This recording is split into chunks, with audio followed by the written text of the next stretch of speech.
Hello everyone. और हम discuss कर रहे हैं बर्ट्रैंड रसल की द प्रॉब्लम ऑफ फिलोसफी, जिसमें कि हम अभी तक 2 चैप्टर डिस्कस कर चुके हैं। तो आज हम चैप्टर 3 से डिस्कस करेंगे। इस चैप्टर में बर्ट्रैंड रसल वह सवाल उठाते हैं जो नेचुरली चैप्टर 2 से आता है कि अगर हम यह मान ले कि मैटर सच में एग्जिस्ट करता है तो असल में वो मैटर होता क्या है, उसकी नेचर क्या है। रसल कहते हैं कि हम जिन शारीरिक वस्तुओं को रोज देखते हैं, छूते हैं, महसूस करते हैं, वो असल में जटिल होते हैं और उनके पीछे एक गहरी वास्तविकता होती है जिसे हम समझने की कोशिश करते हैं।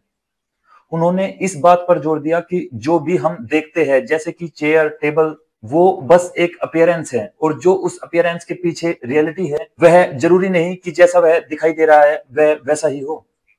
इस चीज को समझाने के लिए रसल सेंस डेटा और फिजिकल ऑब्जेक्ट के बीच फर्क बताते हैं। सेंस डेटा वो है जो हमारी सेंसेस को डायरेक्टली मिलता है, जैसे ठंडा या गर्म फील होना।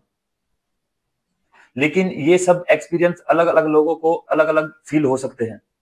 जैसे एक ही टेबल को कोई वार्म फील करता है, कोई कोल्ड फील करता है। किसी टेम्परेचर पर किसी को बहुत ठंडा लगता है और किसी टेम्परेचर पर कोई नॉर्मल फील करता है।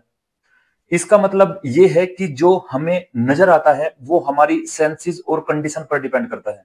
तो अब सवाल उठता है कि अगर सेंस डेटा इतना बदलता रहता है तो फिर मैटर की रियलिटी क्या है। तो रसल का कहना है कि हमें एक ऐसे कॉन्सेप्ट की जरूरत हो सारे सेंस डेटा को लॉजिकली कनेक्ट कर सकें, और वो है मैटर या फिजिकल ऑब्जेक्ट का कॉन्सेप्ट। यह एक ऐसा परमानेंट एंटिटी है जो अलग अलग सेंसेस से, यह जो अलग अलग कंडीशंस में अलग अलग सेंस डेटा प्रोवाइड होता है, यह उसको एक स्टेबिलिटी देता है, एक आधार देता है। जैसे कोई टेबल कभी रेड लगता है, कभी ब्राउन लगता है, कभी वार्म लगता है, कभी कोल्ड लगता है, लेकिन उसके पीछे जो एक टेबल का कंसेप्ट है वह सेम रहता है। यह जो ठंडा गर्म लगना है, यह और जो कलर के चेंजेस है, यह उसके एंगल से, उसके टेम्परेचर से, उसके आसपास के एनवायरनमेंट की कंडीशन से, हमारी सेंसेस से प्रभावित हो सकते हैं, लेकिन बिहाइंड जो टेबल का कंसेप्ट है वह प्रभावित नहीं होता। वह उसको एक आधार देता है। वो टेबल की रियलिटी कांस्टेंट है। इसी को हम मैटर कहते हैं। रसल आगे बताते हैं कि साइंस और फिलोसफी दोनों ही ट्राई करते हैं कि मैटर के बेसिस पर चीजों को समझा जा सके। साइंस भी एटम्स की बातें करते हैं जिसमें बहुत छोटे छोटे पार्टिकल, इलेक्ट्रॉन, प्रोटॉन, न्यूट्रॉन होते हैं, लेकिन ये चीजें भी हम सीधे नहीं देख सकते, यह भी हमारे अनुमान है। इसका मतलब साइंस भी हमारे परसेप्शन से इनडायरेक्टली रिलेटेड है। और रसल यह पॉइंट बड़ी स्ट्रांगली रखते हैं। फिलोसफी और साइंस में बहुत सारी कॉमन बातें हैं कि जो चीजें हमें दिखती है वो केवल सरफेस रियलिटी है, असली मैटर बहुत कॉम्प्लेक्स है और वो हमारी सेंसेस के बियॉन्ड है। रसल यहां एक महत्वपूर्ण पॉइंट उठाते हैं कि मैटर की रियलिटी को पूरी तरह समझना हमारे लिए पूरी तरह नामुमकिन है, लेकिन हम लॉजिकल रीजनिंग से उसे जानने की कोशिश कर सकते हैं। उनका कहना है कि फिलोसफी का काम यह है कि हम जो चीजें मानते हैं उनके पीछे कितना लॉजिक और कितना डाउट है।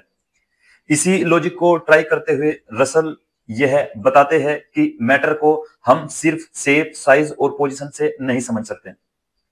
उसको हम उसकी टेक्सचर, उसकी हार्डनेस, उसका कलर हमारी सेंसेस पे डिपेंड करता है और यह हमारे अनुभवों पर निर्भर करता है। लेकिन क्या उसके कण, मतलब मॉलिक्यूल्स, इन अनुभवों को परिभाषित कर सकते हैं? नहीं करते, खुद नहीं होते ऐसे। एटम को हम रेड, ब्लू, वार्म, कोल्ड नहीं कह सकते, लेकिन फिर भी सारे ऑब्जेक्ट्स बनते एटम से हैं। यह बात थोड़ी कंफ्यूजिंग लग सकती है। और रसल यहां एक और फिलोसफिकल आइडिया डिस्कस करते हैं, प्राइमरी क्वालिटीज और सेकेंडरी क्वालिटीज। प्राइमरी क्वालिटीज वो होती है जो ऑब्जेक्ट में होती है, जैसे शेप, साइज, मोशन।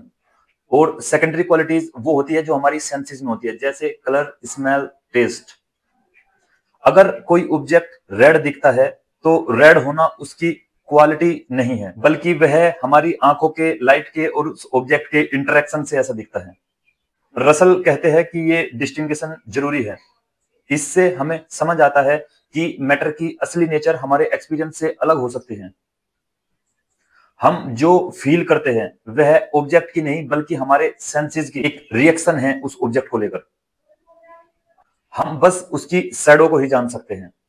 रसेल का जवाब साफ है कि हमें अपनी नॉलेज की लिमिटेशंस को समझना चाहिए और रियलिटी को हमें रिजेक्ट नहीं करना चाहिए। उनका कहना है कि अगर हम मैटर की पूरी रियलिटी को नहीं भी जान सकते तो भी हमें उस दिशा में कोशिश करते रहना चाहिए।